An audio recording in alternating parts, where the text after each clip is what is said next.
Parlez-moi!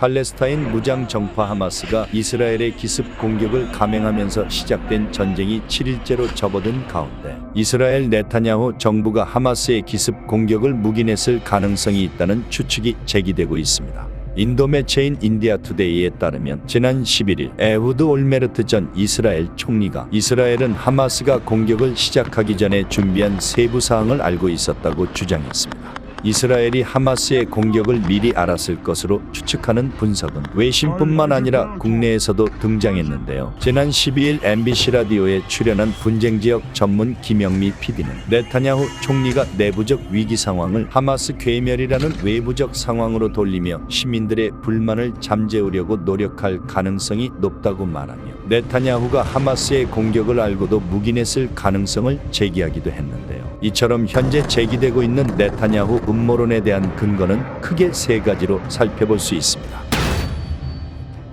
이스라엘이 하마스의 공격을 미리 알았을 것이라는 주장을 이해하기 위해서는 우선 이스라엘 내부 정치를 살펴봐야 합니다. 권력력이 대단하기로 유명한 이스라엘의 네타냐후 총리는 15년 넘게 총리직을 이어온 최장수 총리로 유명한데요. 네타냐후가 이끌던 정권은 하마스의 공격 이전 정권의 대위기라고 봐도 무방할 정도로 극심한 반대 여론을 겪고 있었죠. 바로 네타냐후가 3선에 성공하면서 가져온 사법개혁안이 원인이었는데요. 지난 2020년 부패 혐의를 받아 실각한 네타냐후는 극우 정당의 도움을 받아 실각 1년 반 만에 다시 총리 자리에 복귀하게 됐고 자신의 안정적인 집권 기반을 마련하기 위해 사법부의 권한을 약화하는 내용을 담은 사법개혁안을 통과시킨 것이죠. 이러한 민주주의를 역행하는 개혁안에 대해 이스라엘 시민들은 약 7개월간 건국 이래 최대 규모의 반대 시위를 벌였고 일부 시위대는 네타냐후를 독재자로 표현하며 텔아비브 수도 부근을 지나는 고속도로를 봉쇄하기도 해 내전이 촉발될 상황까지 만들어졌는데요. 이 가운데 가장 결정적으로 네타냐후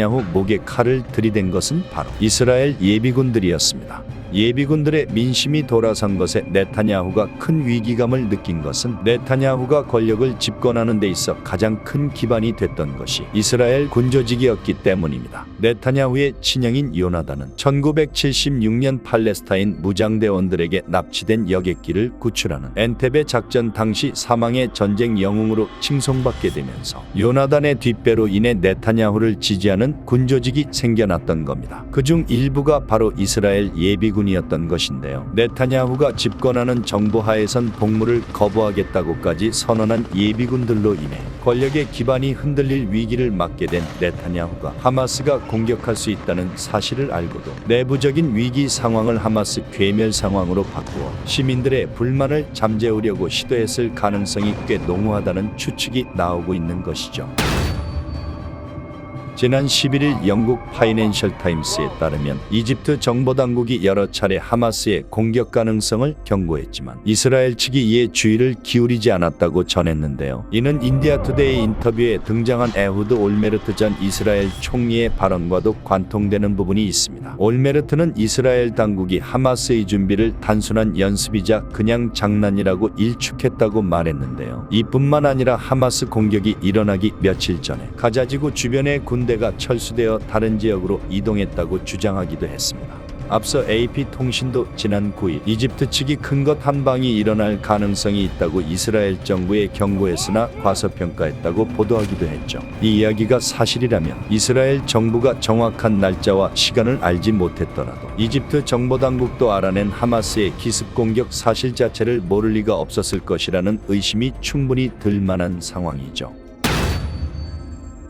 특히 이번 하마스 기습 공격 사건에서 가장 이해하기 힘든 부분은 바로 세계 최고의 정보기관으로 알려진 이스라엘의 모사드와 미국 중앙정보국이 오래전부터 계획을 준비한 하마스의 움직임을 알지 못했다는 사실인데요. 물론 네타냐후 총리가 추진한 수많은 법안으로 인해 이스라엘 내부적으로 정치적, 사회적인 갈등이 증폭되면서 하마스가 정보기관의 눈꼬아기를 산만하게 만들고 정보 실패를 유도했다는 가능성도 분명히 있습니다. 하지만 첩보 영화에도 자주 등장할 정도로 우리에게도 익숙한 광범위한 첩보망과 자금력을 갖춘 모사드가 정보전에서 속수무책으로 실패했다는 사실은 쉽게 믿기 어려운 상황입니다. 지난 7일 미 CNN은 이스라엘 모사드와 방위군의 자산을 종합적으로 고려할 때 누구도 하마스의 대규모 공격을 예측하지 못한 것은 놀라운 일이다라고 평가하기도 했죠. 일각에선 이스라엘의 진주만과 같은 순간이 현실이 됐다라며 철통 같아 보였던 이스라엘의 국경 방위 시스템에 구멍이 뚫린 것에 충격적인 반응을 보였습니다. 미국 정부 내에서도 하마스의 공격 징후를 파악해 사전에 경고하지 못한 이스라엘은 물론 중앙정보국 등 미국의 정보력에 대해서도 우려를 제기했는데요. 이처럼 명쾌하게 해결되지 못한 몇 가지 의구심들로 인해 이스라엘 네타냐후 정부가 하마스의 기습 공격을 과연 미리 알고 있었는지에 대한 엇갈린 주장은 여전히 계속되고 있는 상황입니다.